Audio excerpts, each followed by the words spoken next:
Oh, hey, Simone. Sorry, you're on mute, my dear. There you go. I'm so sorry. No worries. Hello. Hey, Simone. And I'll just quickly introduce myself to you. Hi, everyone. I'm Lizzie Mack. I'm the head of experiential and creator marketing, and I'm so happy to have Simone King teach a class about startup entrepreneurship.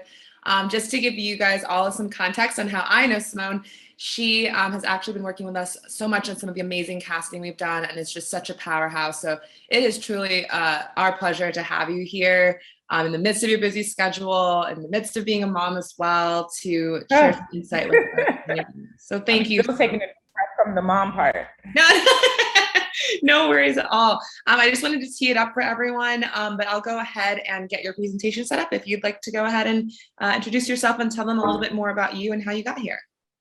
Yes, hi guys. My name is Simone King. I am really excited to be here on the Creative Lead platform. This is a full circle moment for me because I obviously this is ran by Stacey Benday, and my first fashion internship was actually with Alice and Olivia.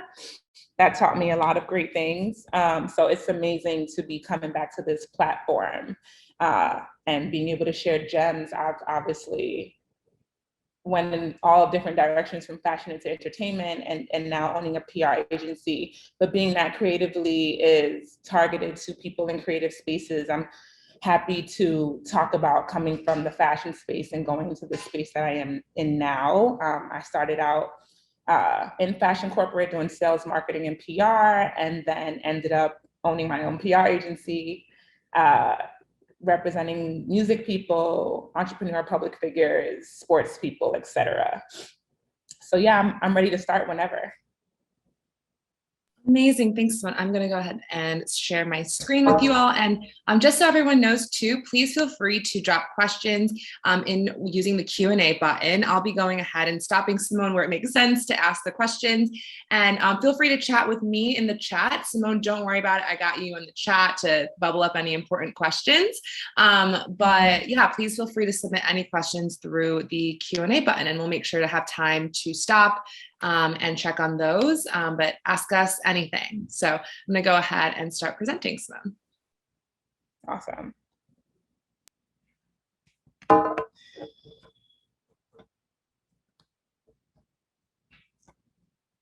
Okay, so we can just start. I'll just talk here from the beginning. We can go back to the homepage. So I put startup entrepreneurship from my point of view because I feel like everyone's story is different. I definitely become an entrepreneur. I feel like having a career in fashion and starting in the corporate space has definitely gave me fundamentals and the proper experience to be able to be a part of the, definitely gave me the experience to be able to build entrepreneurship and to be an entrepreneur. I feel like those fundamentals are very important. Not saying, and that's not everyone's story, right? You have some people's story who say, I started with $500 and now my company is a multi-million-dollar company, which obviously lots of those people learn as they go through the process, which also I have. And that's probably the best teacher that you can have, is gaining your own experience as you're going.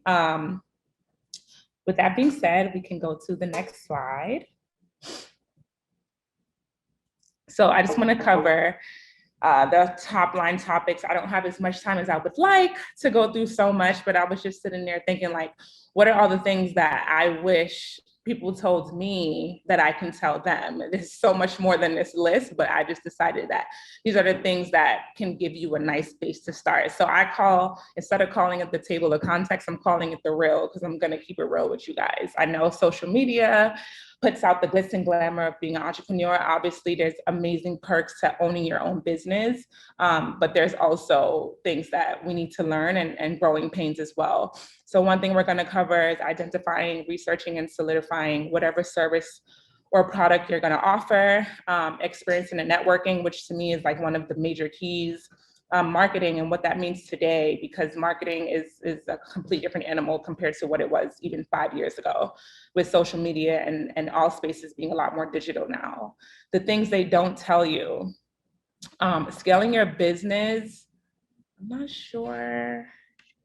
Do you know what this gray thing is over? Oh, sorry, that's my Zoom toolbar. I can go ahead and move it. Sorry about that. Oh, okay. No, not that. Do you see, I'm seeing like gray boxes over it. Oh, okay, got it. Scaling your business, mental health and balance, which is also very important. Obviously, we want to stick to the business, but it does get chaotic. And you want to take time to focus on your mental health and balance in life as well. Go to the next one. Okay, so identifying and researching and solidifying your product or service. Where do you start, right? You want to start a business and you ask yourself, where do you start? First and foremost, everyone, we're becoming like a very self-starter generation here. I'm not sure how many people are going to want to be lawyers and doctors moving forward, but because it's a lot of self-starters coming up more and more in our generations, which is a great thing. Identifying what exactly you want to do, I want to touch on that a little bit because I do feel like today people are kind of like watching what everyone has going on in other spaces, and they're kind of just looking at, you know, ways to make money and more so have nice things, or, you know, just not really following their purpose. So I feel like it's really important to identify the service that you're offering, whether it be styling, publicity, design, or a product that you're selling on an e-commerce market, et cetera. When I say identify it, I mean really dig in and make sure this is the product you want to offer, this is what you want to do, and make sure that you're passionate about it. Like, follow your passion and your purpose, don't follow what's trendy. Once you've identified what your passion and purpose is and how you want to offer your product or service to the market, then it's important to obviously do your research. Who's your competitors out there? Talk to people who are experts in your field. You know, the internet is the best thing you can have right now. There's YouTube, there's Google, there's Instagram. You can get as much information as possible and ask questions, you know what I mean? Once you have researched and put together everything on a drawing board and kind of figuring out, okay, this is the market space I want to be in, how can I differentiate myself from other people?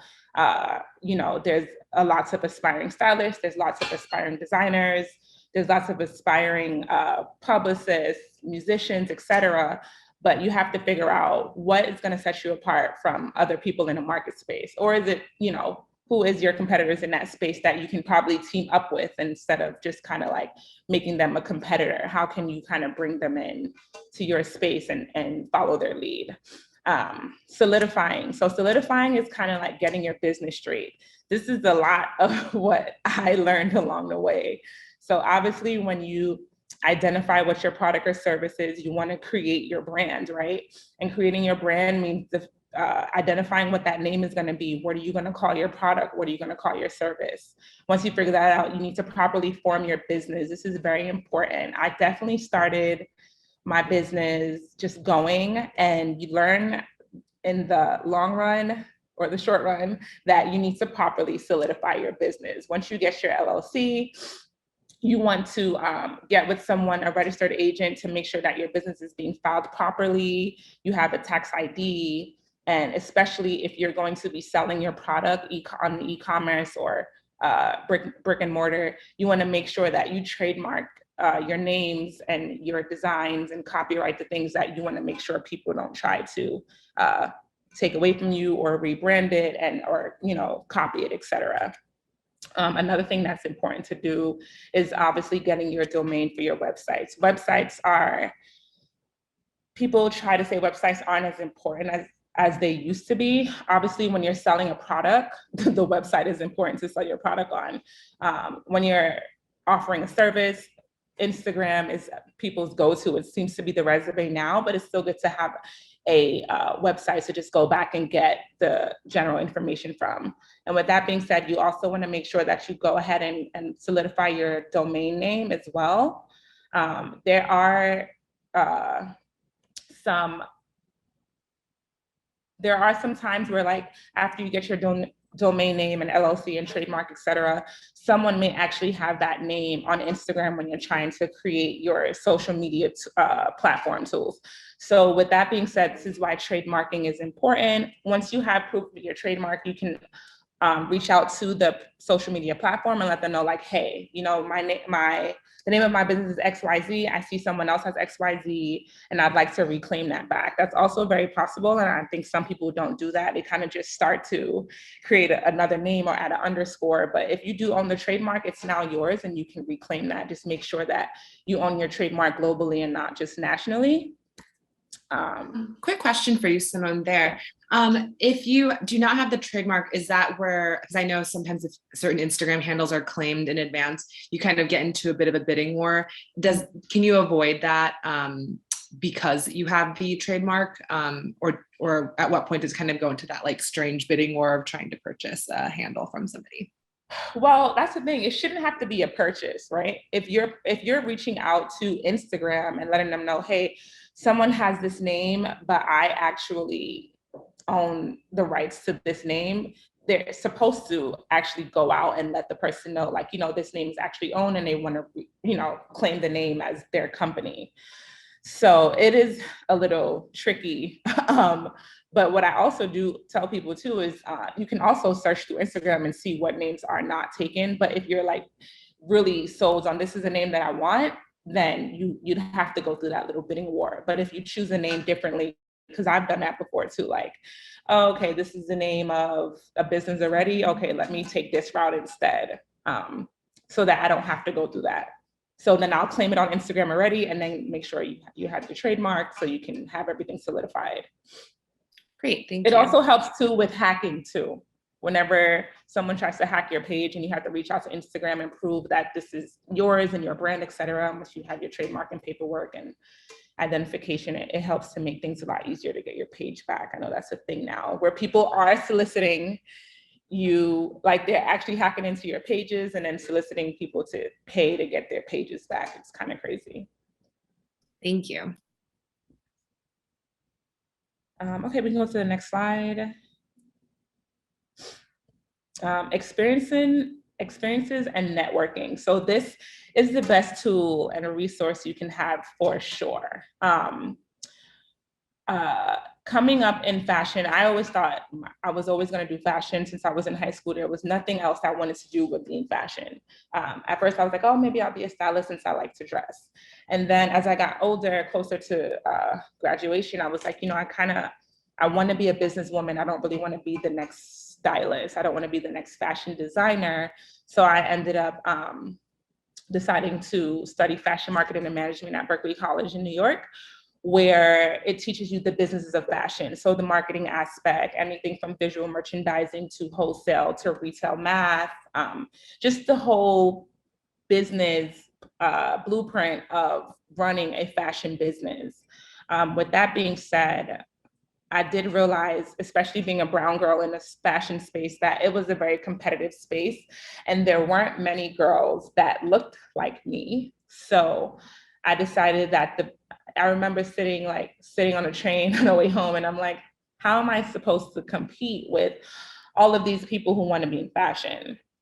Especially, you know, being a brown girl as well. And this is before going into the career field and me still being in school, moving on to college. I was just like, you know, it's probably best for me to work for free and get the experience so that when I do present myself in an interview to a brand that I want to work for, that I have the proper accolades and the proper experience to get that job and be fluent. So I did just that. When it was time for me to get the experience that I wanted to follow me to solidify a career after college, I went out and got internships. I interned for IMG, which is the company that puts on all of New York Fashion Weeks. I did everything from just telling people where to sit to packing gift bags for all different brands, from Betsy Johnson to Naheem Khan to you name it. I remember my senior advisor in college, I was like, you know, I want to do an internship and they offered me IMG. So once I did that for like 6 seasons, and then once it was time for me to do another internship, they were like, you know, it's too soon for you to do internship. You don't need credit yet. And I was like, I don't want to do it for credit. I want to do it for the experience. So my school wouldn't let me do it because they said it was too soon. So I went out and looked for an internship myself, which brings me to my full circle moment with Alice and Olivia. I actually Googled the address of the corporate office. And I went to the office. At this time, they were across the street from Bryant Park. And for those who's from New York, that's where Fashion Week originally was, at Bryant Park. And the office was across the street from there, right on top of their store. And I went up there and I went to the reception office and I said, hey, are you guys looking for interns? And they said, actually, we are. So I gave them my resume, and I think within a day they called me and said like they were going to interview me. So I went to the interview. I was so excited. At the time, Alice and Olivia was the brand for me. It was my favorite brand. And I was so nervous. I walked through there. It was definitely like a Devil Wears Prada moment, which is why I have that picture there. I was definitely nervous.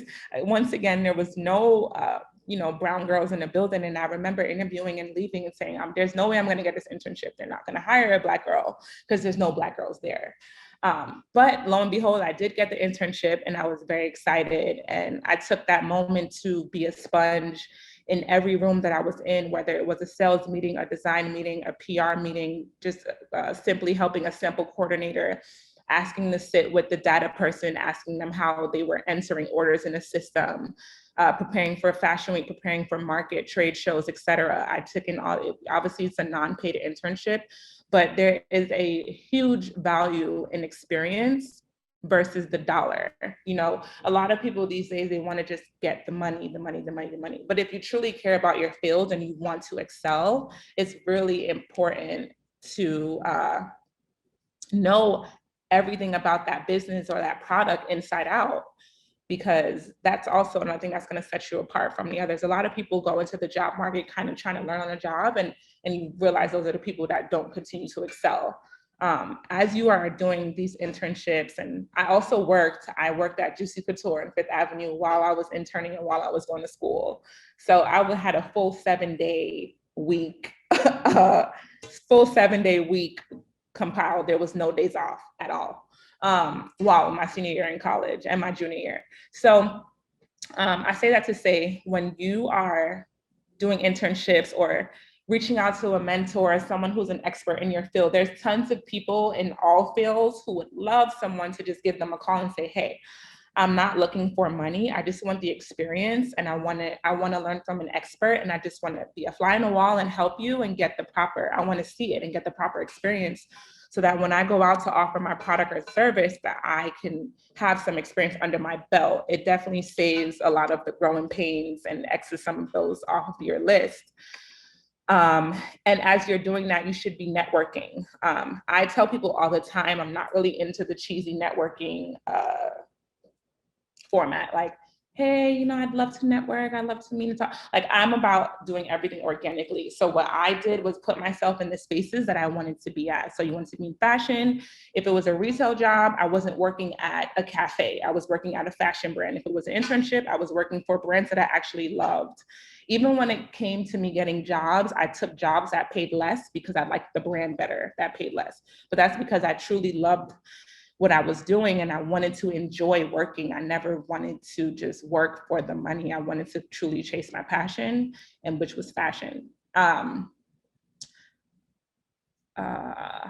Moving forward from that, definitely make sure that you are networking with people as you go along organically. And when I say organically, you'll meet people along the way, right? Being at Alice and Olivia, Jimmy Choo, working at Juicy Couture, I still have communication with a lot of these people who in the future we helped each other. They've moved to different brands. I've moved around. Now I'm like full circle with people, bringing my clients to brands or, whatever the case may be. You never know where anyone will be moving forward. So it's good to keep that experience. You can either meet someone along the way and grow with them, or people are watching you. When they see your hard work ethic, they're like, people will follow you and be like, hey, we love the way you worked when you were interning with us. Can we offer you a job in the end, or et cetera. Off to the next slide. Actually, Simone, I had a quick question for you on this. I know we talked a lot about the passion to find places that you want to work and places that you aspire to be at. And it's been awesome to hear like how much you've been willing to sacrifice or take, whether that's financially or whether it comes to like just how much of time it takes for you to be there to be able to work in certain places. And I guess the question for you is like, for those who may be unable to take unpaid internships, for those who may be, unable to work elsewhere for a pay cut, for example, do you have any tips or advice or insight for those who, still want to be in the spaces, do not want to have to give up the strength of working somewhere and those benefits, but may not necessarily have some of the abilities to be able to do so? Is there any advice or scholarships or anything like that you would advise? Yeah, obviously, definitely. I was in a partial scholarship at my school, which definitely helped. But as I mentioned before, I also, my mom was a single mom as well. So it was just her taking care of me. But I also, like I was saying, I had a 7-day packed week. So I realized that obviously you still need to eat every day. You still need to have transportation. At that point in your life, when you're planning for the future, you have to know that you have to take a step down from everything, and what's important to you. I was fortunate enough to think about those things when I was younger, okay, it's not gonna all be fun and games. You can't buy every single thing now. You have to cut back and really buckle down for the future so that you can enjoy things in the future or be able to have a little bit more financial freedom in the future, and obviously work towards your career. So that's why I mentioned that I did 3 days at Alice and Olivia and worked 4 days at Juicy Couture, and I went to school 4 days out the week. So that's why I had a full 7-day week, because weekends I was definitely working. My internship was Monday to Fridays. And I also had 2 things to do every day. So it either classes and then my internship, or classes and right to work. So again, it's just kind of prioritizing what's important to you.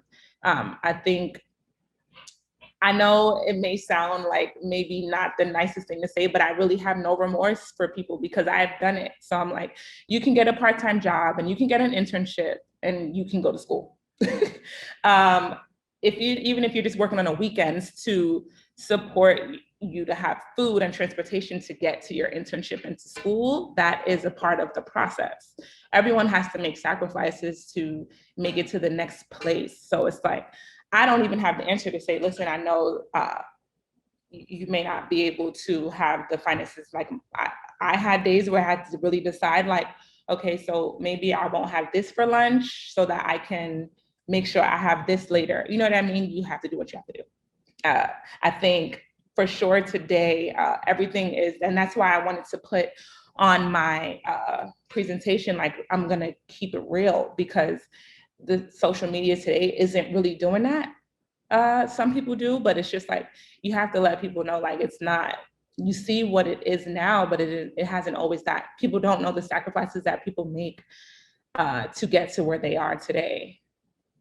Totally agree with you there, Simone. I know in my last class that we were doing earlier today, and some of you were in that class as well prior, that I was leading, I had somewhat of a similar experience where, you had to find those internships and make those sacrifices when I was in school too. And I was, first generation, daughter of Vietnamese refugees, and had to really make your own network and also make your own connections. And that sometimes meant working to, work steady part-time jobs, or, doing the less sexy stuff to make the good stuff come later. So definitely appreciate that. And I see that resonates with some folks in our chat as well. And really quickly, before we continue on, we had a question from Kathy, and she wanted to know if we could go back really quickly to talk about how you go about registering your trademark. I know there was a slide about that. I'm happy to go back, if you don't mind breezing through that as well.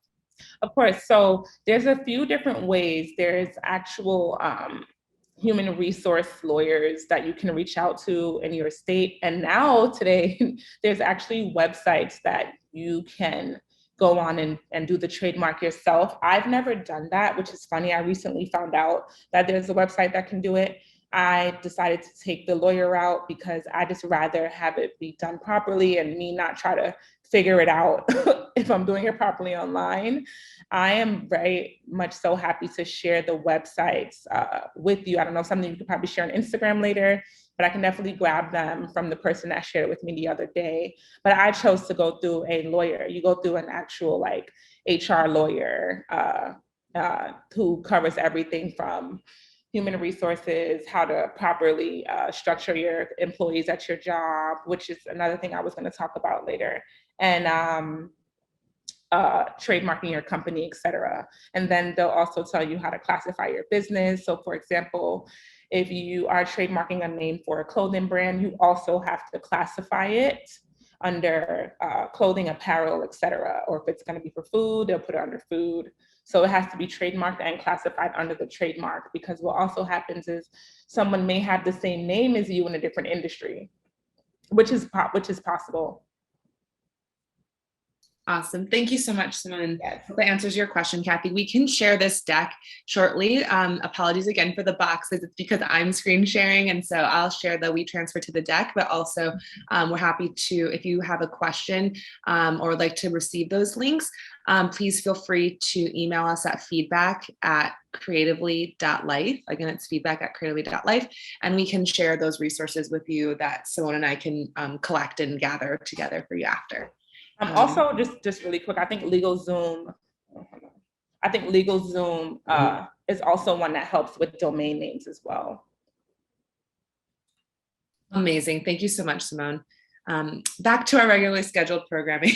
Yes, hold on, let me see, because the boxes, I just want to make sure what I put there. Can you guys still see me? Yes. Okay, so marketing, what does that mean today? Marketing is very much different today because we live in a much digital world. So when I say marketing here, I'm not just talking about like investing ad dollars in Facebook ads and Instagram, which is obviously something you want to do when you're starting an e-commerce business to spread your real estate on the product that you're selling throughout different platforms. I also mean that you should be marketing yourself. So just as much as you want to do product placement for the product that you're selling, you want to do product placement for yourself. Make sure you are aligning yourself with the right people, putting yourself in the right rooms, and making sure you look like the part. If you want to be a stylist, you should look like someone who's probably going to want to style someone. I'm pretty sure some of you in here who probably are well-dressed or aspiring stylists, fashion designers, people will probably look at you in the street or like stop you and like, hey, what do you do? You never know who's asking, hey, what do you do? Just because you look like the part, right?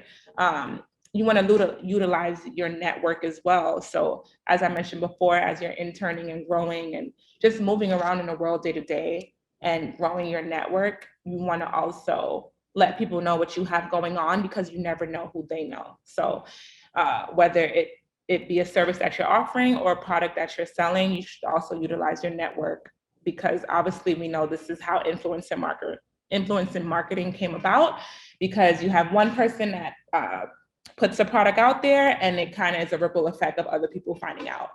So marketing yourself is very important because I feel that if you are properly branding yourself as the professional of what you want to do, it definitely draws attention and draws eyes. Like when I was working in fashion, I definitely always dressed the part so that it could be a conversation.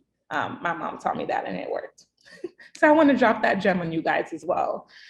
For people who are going to be selling product, it's really important to get with a marketing agency, or if you don't have the means to do so financially, doing a research yourself on how to spend ad dollars on the Facebook space and the Instagram space for your, how you're on Instagram and there's sponsored ads.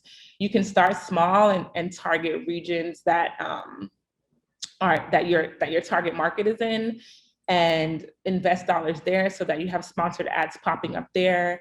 and constantly creating that content to market on social media. Product placement. So product placement is very similar to influencer marketing, right? Product placement in terms of you selling something, whether it be apparel or I don't know, a waist trainer. Everything's being sold these days. You want to properly align your brand with the person that it's organic to. I do see a lot on Instagram where it's more so they're aligning the product with the popular person, but not the person that it makes sense for. So I think because the tags and the ad, hashtag ad and captions are becoming so common, it's not as believable anymore. So you want to make sure that when you're marketing your product, it feels as believable as possible. Don't just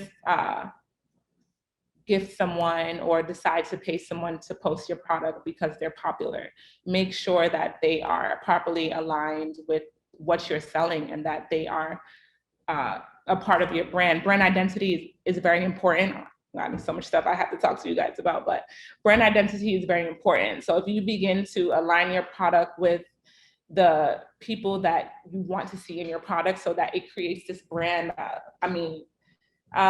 We can take Yeezys, for example, and how when Kanye kind of like was dressing Kim in a certain way with the Yeezys, he was creating the brand identity where like other brands kind of went after that and was creating these apparel of clothes and styling it in the same way and then you'll see where people go like, oh, that looks like a Yeezy jacket. That looks like because now there's some brand identity to it. So it's the same thing when you're doing product placement with your brand. If you continue to align it with the influencers or sometimes they're just a tastemaker. They may not be an influencer. And that's another thing I've been telling people, like, you don't always have to give your product to a influencer.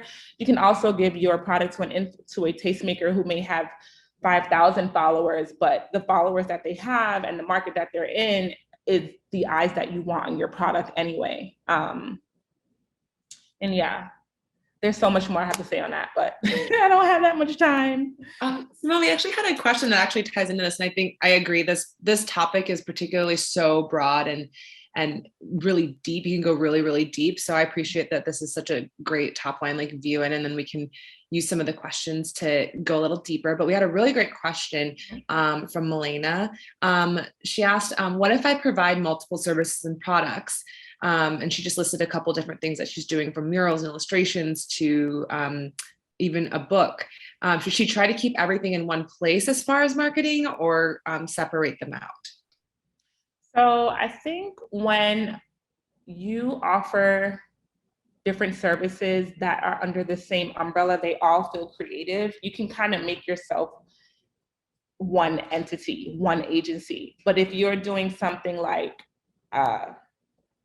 styling and cooking, then you have to separate those two businesses. You should make it separate. But if you're doing illustration and writing and kind of like those creative things, you can create that under one entity. That's what I would do. But if it becomes out of that creative space, then you should definitely start a separate business outside of it, because it becomes a complete different service. And then if you're offering services with the common denominators in the creative space, then you want to market that. And then if you're a chef, then you want to market the chef, that part separately and brand it differently. There's, again, lots of multifaceted entrepreneurs today that do more than one thing. So it's really important that you take the same precautions with each business. But if you do all of these different creative things, then you can keep that under one umbrella and call it one thing. So I'm sorry, what was her name? Her name was Milena. Milena. So if you want to call it Milena's creative agency, then all of the writing, the illustrations, all of that can go under that. And then whatever your other service that has nothing to do with that, you start that separately and go through those same motions of properly solidifying your business. I think that's a really great point, Simone, that you can market yourself and then have these other umbrellas under you, or like dividing between services and product. And I think those are really great points. So hopefully that answered your question, Milena. I'll go ahead. Did you want me to stay on this side, Simone, or would you like me to bump to the next? No, we can go to the next slide now. Awesome.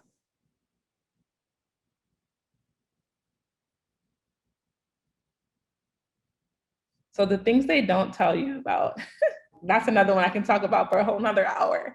But I didn't want to end this class without, touching on the things that are important outside of being an entrepreneur. Before we go into the mental health and balance, I want to talk about scaling your business, because when your business becomes successful and you decide like, okay, so much product is selling, we can't keep up with the demand, we need to hire people, or we're signing so many clients to style or be publicists for, and we need to bring on more agents or reps on board. Properly scaling your business is what I was going to talk about this is something that I learned the hard way as well, so I must share it. When you are scaling your business and realizing that you have to bring staff in, it's a great thing. It's something you call growing pains, because it's a great thing, but it could be, a very trial and error process. You learn how to properly interview people.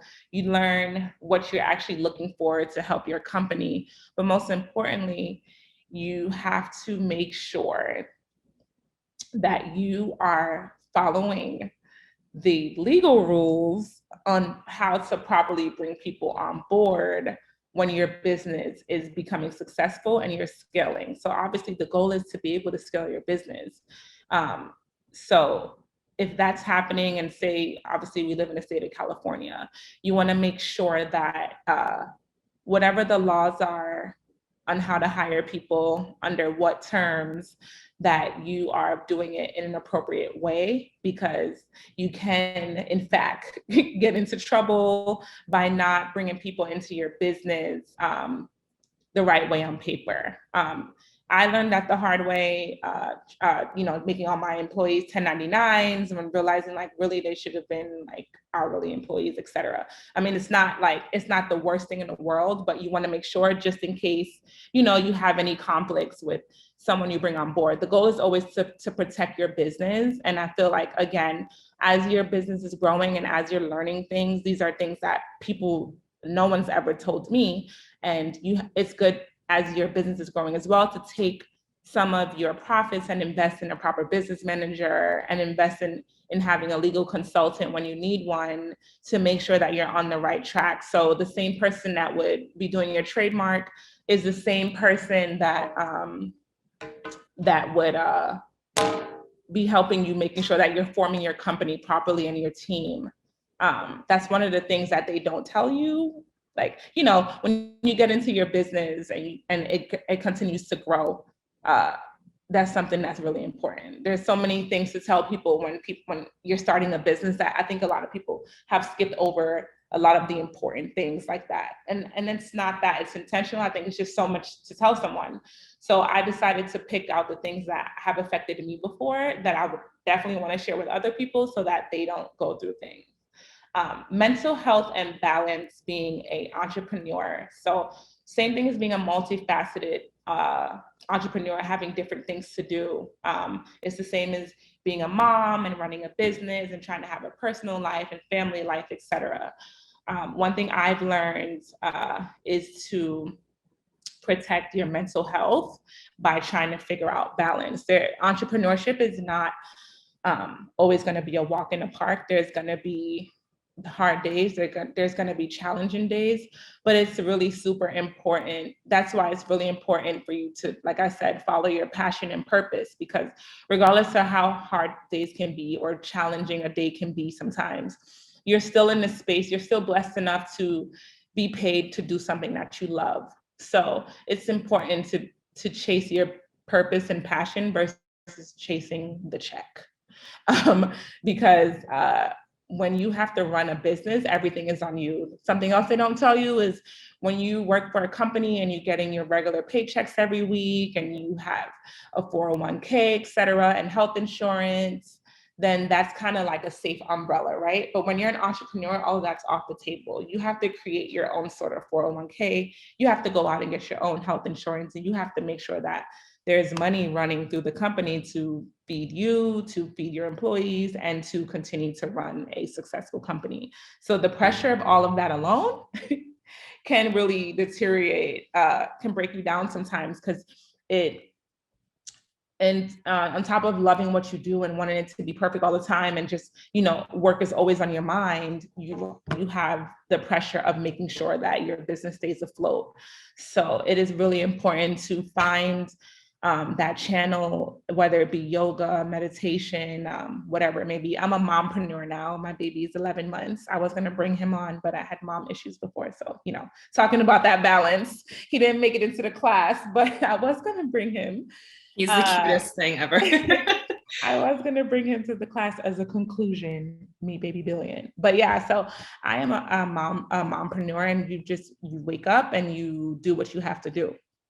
Other people probably have more than one kid, or, you have your husband or your family, or you may not have any of those things. Just because you don't have a significant other or a family or a kid to take care of, it does not mean that it changes anything. You still have lots and lots of things to deal with being an entrepreneur in day to day. So you want to make sure that you're taking care of your mental health and you're finding a balance. I'm still trying to figure out how to find that balance. Some days I just say, okay, Sunday, I'm just going to shut down, or Saturday, I'm just going to shut down. I'm really like you're being an entrepreneur, and everyone can agree to this. It's 25/8. It's not even 24/7. You never stop thinking about your business. I'm a publicist who reps music artists. So you can imagine that I'm like the mom of the group too. So I'm always like very nurturing to my clients and making sure that we're going above and beyond. Speaking of above and beyond, it is one thing I definitely want to leave you guys with. And that is always realize, like, every job I had, every internship I had, I always had like very exceptional comments. Even when I didn't feel like I was doing the most or doing the best, it was because I was so used to working above and beyond. I felt like being a brown girl in the fashion space, it was kind of like I had to work hard and I had to kind of like outshine everyone else so I can keep my place in the room that I demanded to be in. So with that being said, when you're just doing your job, you're being mediocre in your space. You have to go above and beyond. If you're just being a publicist, you're not going to be the greatest publicist. Like, you have to go above and beyond for your clients and make sure that you let them know, like, yeah, I'm your publicist for the next 2 decades because of these reasons, and you become a family. My agency is very interesting. I talk about scaling the business, but I'm not actually interested in scaling my business in terms of having 40 clients. I have my agency now, Rodeo and Madison. We rep Kareem Biggs-Burke, who co-founded Rockefeller Records with Jay-Z and Dame Dash. I'm sure you guys saw him on the Kanye doc. And then I rep St. John. I rep Christian Combs, London on the Track, Al Harrington, who's a former NBA player, now cannabis entrepreneur.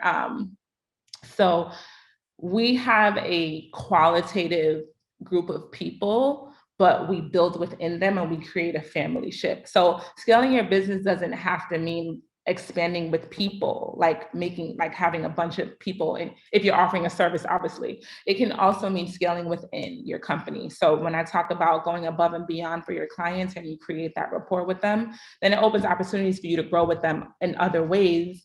And that's another thing that helped me during the pandemic. I was like, you know what? I shouldn't be trying to scale my business and getting more clients. I should keep my family that I have and grow with them. So, and that was a way to actually help me balance life and mental health instead of having so many other clients. And I'm very selective with who I work with. We only work with people that we want to work with. It doesn't matter who the person is. We also keep that same passion and purpose motive within our agency, because again, days do get tough. And, dealing with people, there can be ups and downs. So you want to make sure that you're really working with the person you want to work with, and you generally want to see them grow. So it's the same thing for your product and whoever else you decide to work with. In the end, just keep tunnel vision and keep going. The end. Thank you so much, Simone. I'm going to have a couple questions for you that have come up. And I know we have just a couple minutes left, so definitely want to get to some of them. We had one from, I want to say her name might be Jane or Janae, but she asked, what was the most difficult moment in starting and running your own business, and how did you overcome it? I'm so sorry. Can you repeat that? Yeah. What was the most difficult moment in starting and running your own business, and how did you overcome it? Oh, this is easy. So when I started my own business, I was actually working corporate. I was head of sales and PR for a luxury eyewear brand called Terry Lazary. And the hardest thing was removing that safe umbrella that we talked about. So I was leaving a salary job where everything was taken care of and taking a pay cut to start my business with only one client. So my first client was Biggs, and I took a leap of faith on him, and he took a leap of faith on me. And we kind of just did great things together, which created a ripple effect of other people having eyes on me and what we did together, and being able to be approached by other clients. The greatest thing about me that I'm blessed is that I've never pitched a client. I've always had people come to me like, hey, I saw what you did with this person. Like, we need someone on board. And that's what I talk about when I say go above and beyond. It's like people notice these things, and it creates more opportunities for you when you are doing, and don't get taken advantage of, because that has also happened to me, because people realize that I'm willing to work hard and keep going. You also have to identify when you're being taken advantage of as well. But yeah, so that was definitely the hardest part for me. It was leaving a salary job and taking a pay cut. So you have to really believe in what you're doing and make sure that you keep that tunnel vision I talked about. Thank you so much, Simone. One last question for you, and this is actually an interesting one in terms of the tax side of having an LLC. How, like, when you're starting one, what are some of like the benefits of doing so, and if there are any tax implications you wanted to call out? I know this isn't necessarily a class about taxes, but if there's any like key things that you wanted to call out about like some of the benefits of having an LLC. All right. Well, so there's two different LLCs. They have a sole proprietor, which is what I started with because it was just me starting my business. And then there's another LLC where if you're starting with more than one person, then you get I think it's LLC partnerships or something like that. But it's not, the benefit of having an LLC is that you need it. You can't really start your business without properly having the proper paperwork, because we all know about Uncle Ben and taxes, and you want to make sure that you have all of your paperwork correct when you're running your business, for sure. Amazing. And are there any parting words that you'd like to share with everyone? I know we're at the close of class, but any other like pieces of advice that you would like to share with others who are starting out their business for the first time? Yes, well, I definitely always want to leave on the note that I mentioned before. It was please, please, please make sure that you're doing exactly what you want to do and you're not doing what's trendy. And please make sure that you do your research. I have so much more that I want to share with you guys, but obviously I don't have the time to do that. I just started a mentorship program with a platform called Jamcard. So I'm happy to take time out. I think I'm going to do it like twice a week and take about two mentor sessions a day. So if anyone wants to touch base with me there, I'm happy to do that. Thank you so much, Simone. And everyone, I just dropped Simone's Instagram handles as well as for Rodeo and Madison, and then of course for Hello Creatively. And in terms of the mentor link, you guys are welcome to hit up Simone on Instagram. It's called Jamcard. Yeah, you can DM me and I will share you guys the mentor link. Perfect. Thank you so much, Simone, for your time. And please give the baby a big hug. I still feel like I have so much more I want to tell you guys. But yes, I hope that I just helped a little bit to just get the ball rolling. Thank you so, so much. It was amazing. And thank you all for joining us as well. I'm going to go ahead and put up a screen for everyone again with Simone's Instagram handle as well as her business one too, if you want to take a look at some of the amazing, amazing people that she represents, and also get in touch with her about further mentoring. We'll also be recording this as well. So if you guys want to follow our YouTube channel where you can see when it's uploaded, you can subscribe here. I'm just dropping it in right now in the chat. But we have so much more to cover. Thank you so much, Simone, for joining us. And Thank we you hope guys for having me. Thank you. Talk to y'all soon. Bye. Talk soon.